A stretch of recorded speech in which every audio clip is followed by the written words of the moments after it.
ابتدا کرتا ہوں رب کریم کے اسم لا یزال سے جو گردش دوران کا تنہا محور ہے۔ عزیز سننے والو، بر صغیر کی تاریخ میں سلطان محمود غزنوی کو جو حیثیت اور اہمیت حاصل ہے اس سے کون واقف نہیں۔ یہ وہ قوی اعصاب کا مالک بہادر جنگجو تھا جس نے ہندوستان پر پے در پے 17 حملے کیے اور بالآخر فتح کی دیوی کو اپنے قدموں میں جھکا کر دم لیا۔ ذی وقار سامعین، سلطان محمود غزنوی نہ صرف بے مثل سپہ سالار تھا بلکہ عدل پسندی، عوامی خیر خواہی اور فہم و فراست جیسی لاجواب خوبیوں سے بھی مالا مال تھا۔ آج ہم غزنی کے اسی فولادی انسان کی دانش مندی کا ایک قصہ آپ کے گوش گزار کرنے والے ہیں، لیکن اس سے پہلے ہماری آپ سے گزارش ہے کہ ہمارے چینل ڈسکس پوائنٹ کو سبسکرائب کرتے ہوئے گھنٹی کے نشان کو بھی دبا دیں تاکہ ہماری حوصلہ افزائی ہو سکے۔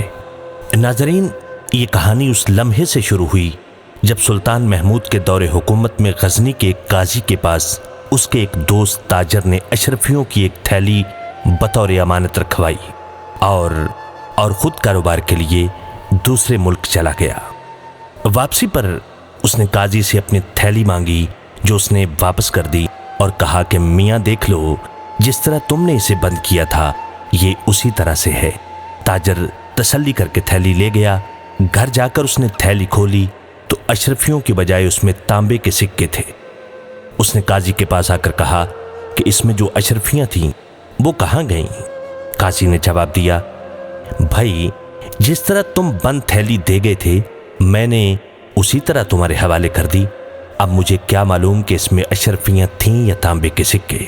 تاجر فریاد لے کر سلطان محمود غزنوی کے پاس گیا اور سارا واقعہ سلطان کو سنا دیا۔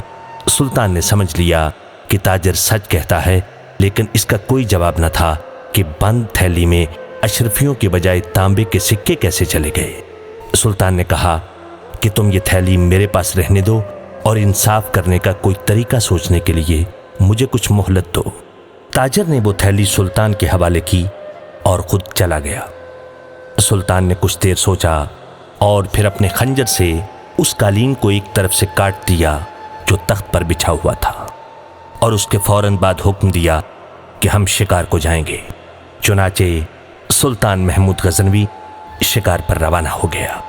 بادشاہ کی روانگی کے بعد جب وزیر واپس لوٹے تو وہ یہ دیکھ کر حیران رہ گئے کہ تخت شاہی کا قالین ایک طرف سے کٹا ہوا ہے۔ سب سوچنے لگے کہ اب کیا کیا جائے۔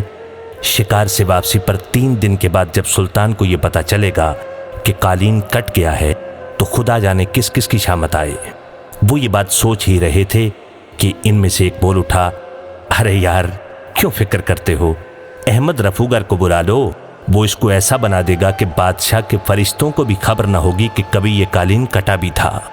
چنانچہ احمد رفوگر کو بلا کر اس سے کہا گیا کہ جس قدر جلد ممکن ہو سکے قالین کی اس طرح سے مرمت کر دو کہ کوئی یہ نہ جان سکے کہ اسے رفو کیا گیا ہے۔ ناظرین، سامعین، احمد رفوگر نے یہ کام 2 دن میں مکمل کر دیا۔ تیسرے دن کا قصہ ہے کہ سلطان شکار سے واپس آیا تو اس نے قالین کو صحیح سالم پایا۔ بادشاہ خود یہ نہ جان سکا کہ اسے کہاں سے رفو کیا گیا ہے۔ سلطان نے اپنے وزیروں سے کہا کہ یہ قالین کاٹ کر مرمت کیا گیا ہے۔ وزیروں نے قسمیں کھائیں کہ حضور ایسا نہیں ہوا۔ اس پر سلطان نے کہا کہ میں نے خود اس قالین کو کاٹا تھا، بتایا جائے کس نے اس کی مرمت کی ہے۔ بادشاہ کو بالآخر بتا دیا گیا کہ یہ کام احمد رفوگر نے کیا ہے۔ سلطان نتیجے پر پہنچ گیا۔ سلطان نے احمد کو بلایا اور تاجر والی تھیلی دکھا کر کہا، دیکھو کہیں یہ تھیلی تو تمہارے پاس رفو کے لیے نہیں آئی تھی۔ پہلے تو اس رفوگر نے انکار کیا، مگر جب سلطان نے سختی سے پوچھا تو اس نے کہا، جی ہاں یہ تھیلی فلاں قاضی صاحب میرے پاس لائے تھے اور میں نے اسے مرمت کیا تھا۔ بادشاہ نے اسی وقت قاضی کو بلایا اور کہا کہ تاجر کی اشرفیاں فوراً واپس کر دو۔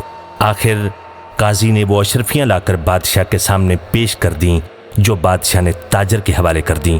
بادشاہ نے قاضی کو معزول کر کے اس کے خلاف مقدمہ چلایا اور اس کے خلاف سخت سزا کا حکم سنایا۔ ناظرین، امید ہے ہماری آج کی یہ ویڈیو آپ کو پسند آئی ہوگی، اپنی آراء سے ضرور نوازیے گا۔ اللہ آپ کا حامی و ناصر ہو۔ والسلام، اللہ نگہبان۔